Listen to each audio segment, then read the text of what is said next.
السلام علیکم ورحمۃ اللہ تعالی وبرکاتہ۔ جامع رضویہ منظر اسلام کے آن لائن سبق میں آپ کا خیر مقدم ہے۔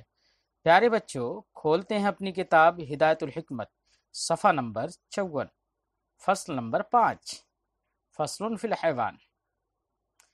آج کے اس سبق میں بچوں ہم یہ بات بتائیں گے کہ حیوان یہ نفس حیوانیہ سے مختص ہے۔ نفس حیوانیہ کے اندر کون کون سی قوتیں ہوتی ہیں، کون کون سی طاقتیں ہوتی ہیں، وہ بتائیں گے۔ اور پھر جو قوت نفس حیوانیہ میں ہوتی ہے اس قوت کی کتنی قسمیں ہیں، اس کے بارے میں آج ہم تذکرہ کریں گے۔ تو پہلے کچھ عبارت پڑھ لیتے ہیں۔ بسم اللہ الرحمن الرحیم، فصل فی الحیوان وہو مختص بالنفس الحیوانیہ وہی کمال اول لجسم طبعی آلی من جہت ما تدرک الجزئیات الجسمانیہ وتتحرک بالارادہ ولها قوت مدرکہ ومحرکہ۔ پیارے بچوں، ابھی آپ نے تھوڑی عبارت پڑھی، عبارت سنی، اس کے بارے میں ہم بتاتے ہیں۔ آج کی اس فصل میں صاحب کتاب فرماتے ہیں فصل فی الحیوان، یہ فصل ہے حیوان کے بیان میں، یعنی یہ فصل اس مرکب تام کے بیان میں ہے کہ جس کا صاحب یا جس سے متصف ہونے والی ذات حس اور ارادہ سے کا پیکر ہے، یعنی حس اور ارادے والا ہے۔ فرماتے ہیں فصل فی الحیوان، یہ فصل ہے حیوان کے بیان میں۔ وہ مختص، حیوان جو ہوتا ہے، یعنی حیوان کسے کہتے ہیں؟ جو حساس ہوتا ہے، متحرک بالارادہ ہوتا ہے، قائم بذات ہی ہوتا ہے، اسے حیوان کہتے ہیں۔ یہ حیوان کے اندر ایک نفس حیوانیہ ہوتا ہے۔ کیا ہوتا ہے؟ نفس حیوانیہ۔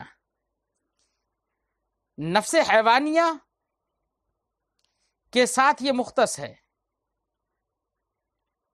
یہ نفس حیوانیہ جزئیات کے ادراک اور حرکت ارادیہ کی وجہ سے اپنے افعال ممتازہ میں نفس نباتیہ کے ساتھ شریک ہے، یعنی اس کے الگ امتیازات ہیں، کچھ الگ کام ہیں،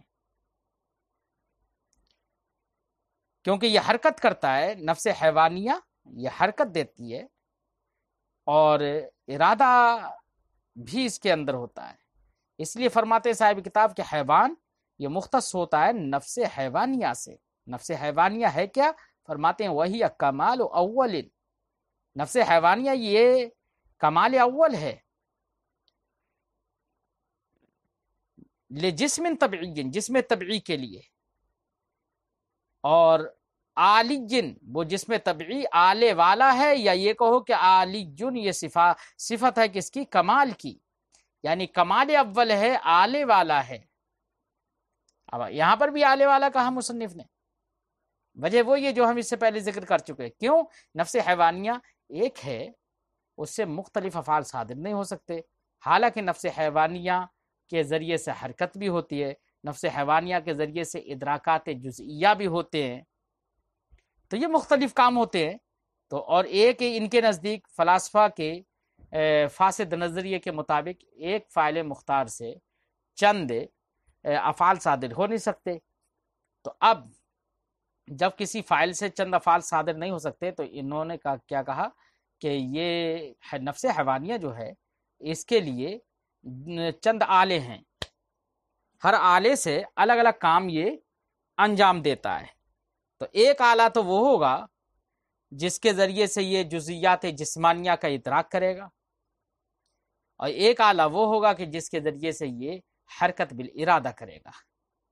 اسی کو صاحب کتاب نے فرمایا کہ یہ نفس حیوانیہ یہ جسم طبعی کے لیے کمال اول ہے، اور یہ کمال اول یہ ذو اعلیٰ ہے اس جہت سے، من جہت ما تدرک الجزئیات الجسمانیہ۔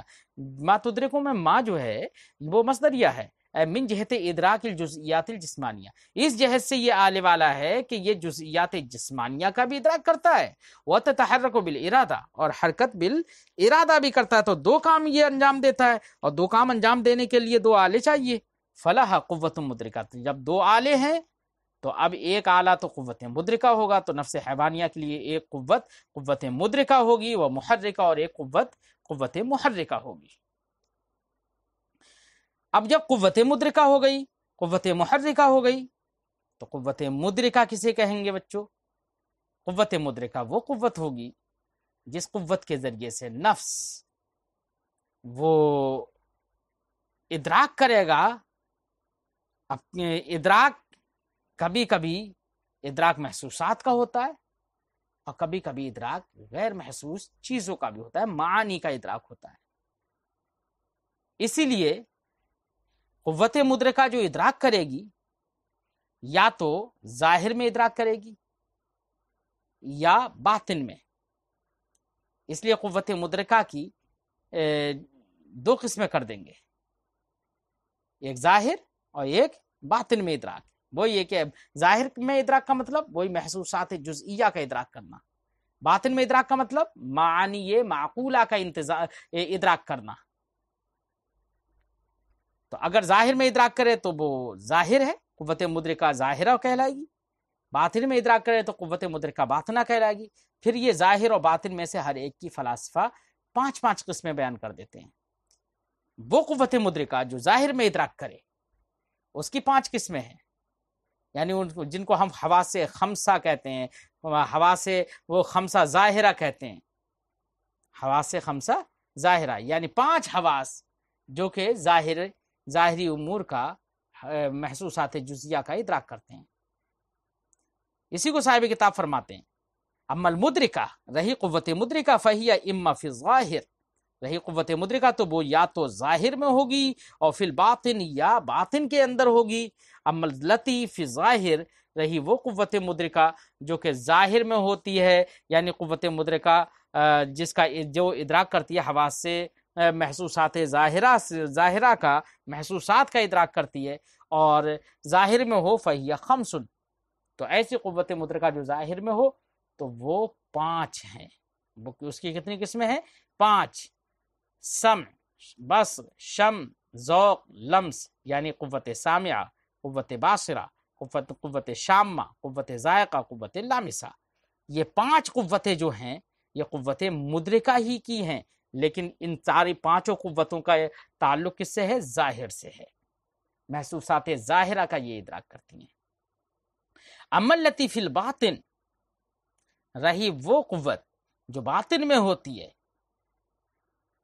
فہی ایضا خمس، تو وہ بھی 5 ہیں، یعنی حواس سے خمسہ باطنہ۔ کیا ہیں وہ 5؟ ایک تو ہے حس مشترک، والخیال، والوہم، والحافظہ، والمتصرفہ، یہ 5 قسمیں، یعنی حس مشترک، خیال، وہم، حافظہ، متصرفہ۔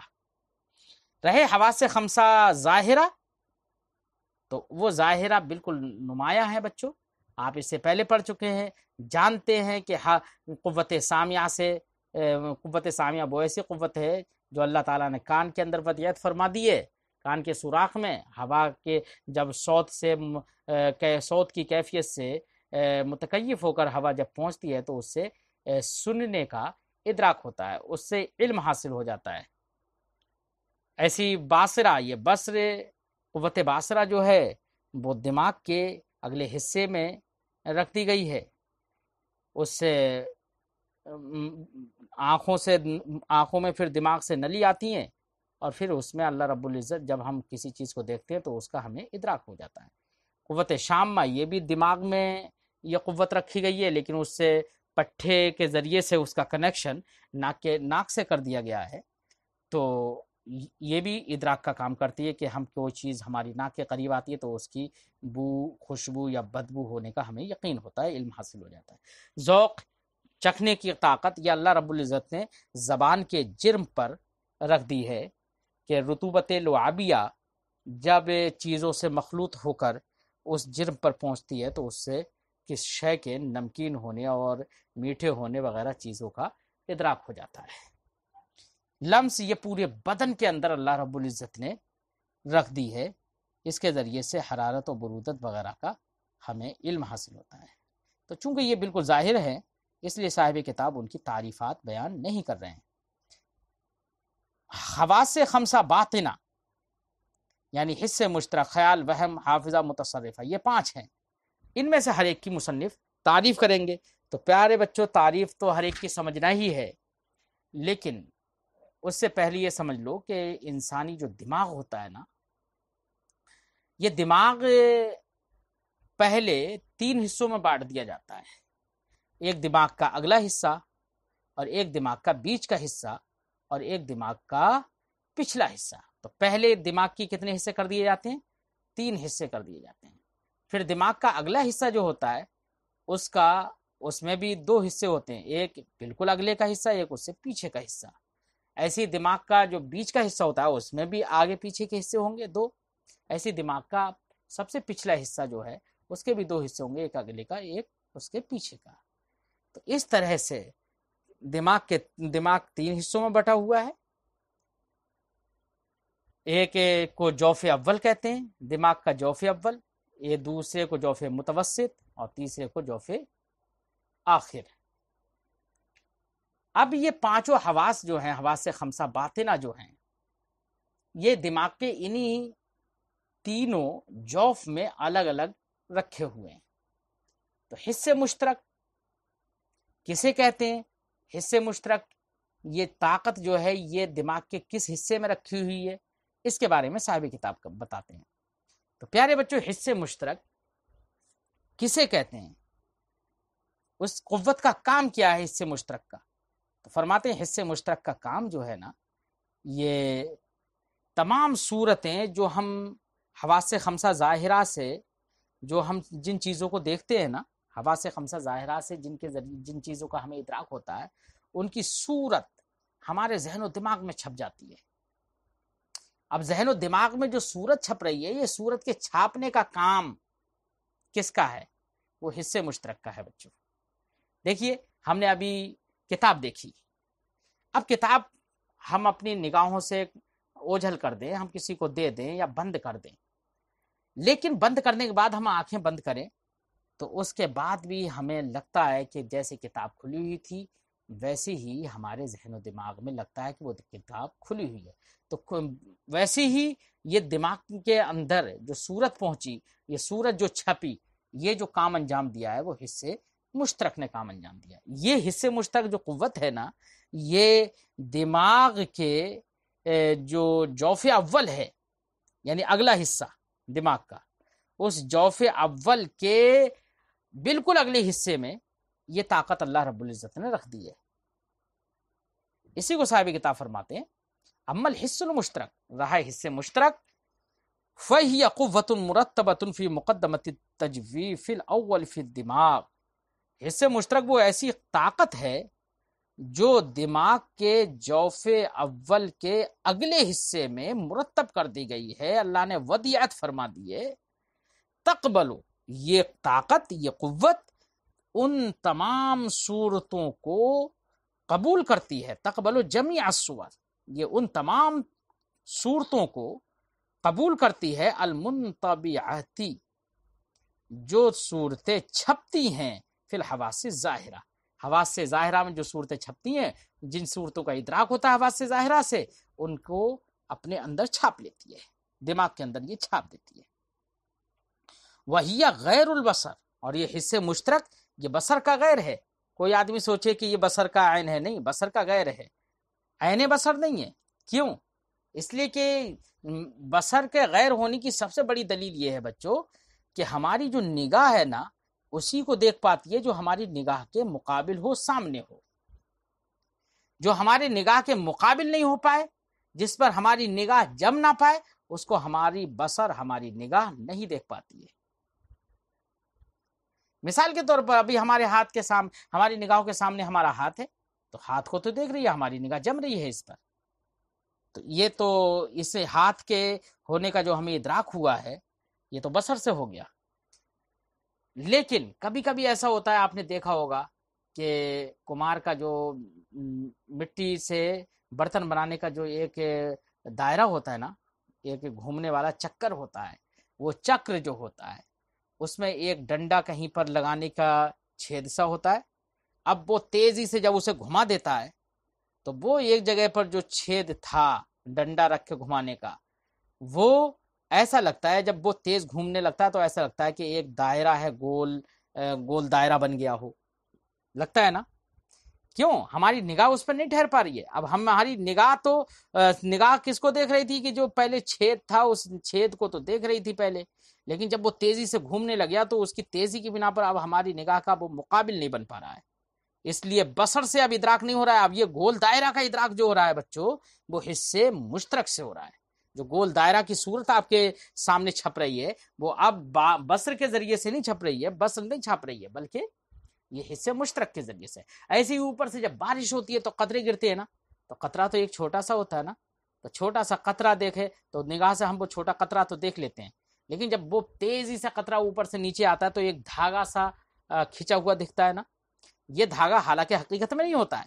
تو اس لیے بصر اس دھاگے کو نہیں دیکھ سکتی. کیوں؟ اس لیے کہ اس کی تیزی کی وجہ سے وہاں پر کوئی دھاگا، یہ لمبا امتداد نہیں ہے وہاں پر، لیکن وہاں امتداد نظر آتا ہے. یہ جو صورت چھپی وہ بصر میں نہیں، بصر کے ذریعے سے اس کا ادراک نہیں ہوا، بلکہ حصے مشترک سے ہوا. تو دونوں میں فرق ہے کہ بصر اسی چیز کا ادراک کرتی ہے کہ جو اس کا مقابل ہو، حصے مشترک اس کے علاوہ دوسری چیزوں کا بھی ادراک کر لیتا ہے جو مقابل نہیں بھی ہوتا ہے. تو دونوں میں فرق ہو گیا نا. تو اس لیے صاحب کتاب فرماتے ہیں کہ یہ حصے مشترک یہ غیر بصر ہے. کیوں؟ لأن نشاہد القطرۃ النازلہ، کیونکہ ہم اوپر سے اترنے والے قطرے کو دیکھتے ہیں خطاً مستقیمہ، سیدھا خط نظر آتا ہے ہمیں وہ. والنقطۃ الدائرہ، ایسی تیزی سے گھومنے والے نقطے کو ہم خط مستدیر دیکھتے ہیں. ولیس ارتسامہما، تو یہ خط مستدیر یا خط مستقیم کا ارتسام اور چھپنا یہ بصر میں نہیں ہے. کیوں؟ اذ البصر لا یرتسم فیہ الا المقابل، کیونکہ بصر کے اندر تو صرف وہی چیز چھپتی ہیں جو کہ بصر کی مقابل ہوں. وہ القطرہ والنقطہ، اور بصر کے مقابل کیا ہے؟ وہ صرف قطرہ ہو سکتا ہے اور نقطہ ہو سکتا ہے. اور جو قطرہ تیزی سے آ رہا ہے، نقطہ تیزی سے جو گھوم رہا ہے، تو جو دائرہ جو نظر آ رہا ہے، جو خط مستقیم یا خط مستدیر نظر آ رہا ہے، وہ مقابل نہیں ہو پا رہا ہے بھائی. اس لیے بصر سے اس کا ادراک نہیں ہو سکتا. فَإِذًا ارتسامُهُمَا، تو خط مستقیم یا خط مستدیر کا ارتسام انما یکون فی قوت اخرى، یہ بصر کے علاوہ کسی دوسری قوت میں ان کا ارتسام ہوگا. جب وہی دوسری قوت جس کے اندر ان کا ارتسام ہو رہا ہے اسی کا نام ہے حصے مشترک. بات سمجھ میں آئی بچوں؟ تو حصے مشترک کی بات سمجھ میں آ گئی. تو حصے مشترک کا کام کیا ہوا تھا بچوں؟ حصے مشترک کا کام یہ تھا کہ صورتیں جو حواس خمسہ ظاہرہ جن صورتوں کا ادراک کرتی ہیں، ان صورتوں کو یہ دماغ کے اندر چھاپتی ہے. اور چھاپنے کے بعد اب دماغ کے اندر تو صورت چھپی، چھپنے کے بعد بچوں کبھی کبھی ایسا بھی تو ہوتا ہے نا کہ وہ صورت، آج ہم نے کوئی چیز دیکھی، اس کی صورت ہمارے دماغ میں آج چھپی ہوئی ہے، تھوڑے دن کے بعد وہ صورت ہمارے دماغ سے اوجھل ہو جاتی ہے، ہم بھول جاتے ہیں اسے. جب بھول گئے تو بھولنے کے بعد میں تو اب صورت ہر وقت تو چھپی نہیں رہتی ہے، بھول گئے ہم اسے، لیکن تھوڑی دیر کے بعد کسی نے یاد دلایا، ارے وہ جو آدمی دیکھا تھا، وہ جو چیز دیکھی تھی ہم نے، تو جیسے ہی اس نے یاد دلایا فوراً ہمارے ذہن و دماغ میں وہی صورت دوبارہ سے پھر چھپ جاتی ہے. اس کا مطلب اگرچہ ہم اس سے غافل ہو گئے تھے، لیکن وہ صورت ہمارے ذہن و دماغ میں جب چھپی تھی تو بالکل مٹی نہیں ہے. اب وہ جب مٹی نہیں ہے دوبارہ سے فوراً آ گئی، تو اس کی حفاظت کس نے کی؟ وہ صورت چھاپنے کا کام تو حصے مشترک نے کیا، لیکن حفاظت کس نے کی؟ تو اسی صورت کو حفاظت کرنے والی جو قوت ہے، اسی قوت کا نام ہے بچوں خیال. یعنی حصے مشترک صورتوں کی تصویروں کو چھاپتی ہے، چیزوں کی تصویروں کو اور صورتوں کو چھاپتا ہے حصے مشترک، اور اس چھپی ہوئی صورتوں کی حفاظت خیال کرتا ہے. تو خیال یہ ایسے ہی ہے جیسے کہ ہم نے پیسے لیے تو پیسوں کی حفاظت کے لیے الماری میں پیسے رکھ دیے، تو ہمارے پیسوں کی حفاظت الماری کر رہی ہے. ایسے ہی حصے مشترک نے صورتوں کو چھاپا اور چھاپنے کے بعد میں ان سب چھپی ہوئی صورتوں کی حفاظت خیال نے کیا تو خیال ان کے لیے صورتوں کے لیے یہ اس کے لیے حصے مشترک کے لیے کیا بن گیا؟ ایک الماری کی طرح بن گیا۔ بات سمجھ آئی بچوں؟ فرماتے عمل خیال رہا خیال فہو قوت مرتبۃ فی مؤخر التجویف فی الاول، رہا خیال تو یہ وہ طاقت ہے جو مرتب کر دی گئی ہے، رکھ دی گئی ہے فی مؤخر التجویف فی الاول، دماغ کے جوف اول کے پچھلے حصے میں، جوف اول کے دماغ کے جوف اول کے اگلے حصے میں تو حصے مشترک ہے، اور اسی کے پچھلے حصے میں یہ خیال ہے۔ اس کا کام کیا ہے؟ تحفظ جمیع صور المحسوسات، یہ قوت تمام محسوسات کی صورتیں جو حصے مشترک میں چھپی ہیں وہ سب ان تمام کی حفاظت کرتی ہے، ان کی نگہداشت کرتی ہے۔ وَتُمَثِّلُهَا بَعْدَ الْغَيْبُوبَةِ، اور ان محسوسات کے غائب ہو جانے کے بعد، اوجھل ہو جانے کے بعد ہو بہو وہی صورتیں دوبارہ سے پیش کر دیتی ہے۔ وہی خزانۃ الحس المشترک، یہ خیال یہ حصے مشترک کا خزانہ ہے، یعنی الماری ہے، حفاظت کی جگہ ہے۔ تو حواس خمسہ باطنہ، حصے مشترک اور خیال کی گفتگو آج بچوں ہو گئی۔ اس کے بعد ہم حصے مشترک کے علاوہ وہم ہے، قوت حافظہ ہے، قوت متصرفہ ہے، ان تینوں پر ہم گفتگو آئندہ سبق میں کرتے ہیں۔ جب تک آپ لوگ یاد کریں، اور آپ لوگوں سے ایک درخواست ہے، آپ ہمارے چینل کو سبسکرائب نہیں کر رہے ہیں، چینل کو سبسکرائب ضرور کریں تاکہ ہماری ہر ویڈیو آپ تک براہ راست فوراً اپلوڈ کرتے ہی پہنچ جائے۔ دوسرا، اپنے دوسرے ساتھیوں کو، دیگر مدارس میں پڑھنے والے ساتھیوں سے شیئر بھی کریں تاکہ ان بچوں کو اگر آن لائن کا فائدہ نہیں مل پا رہا ہے اور ان کا سال برباد ہو رہا ہے تو باذوق طلبہ یہ ہماری کچھ کتابیں جو اب تک ہم نے اپلوڈ کر دی ہیں یوٹیوب چینل یا ہم سبق درس نظامی پر، اس سے وہ لوگ بھی استفادہ کر سکیں۔ آج سے ہی آپ لوگ میں سے ہر ایک چینل کو سبسکرائب ضرور کریں۔ السلام علیکم ورحمۃ اللہ تعالی وبرکاتہ۔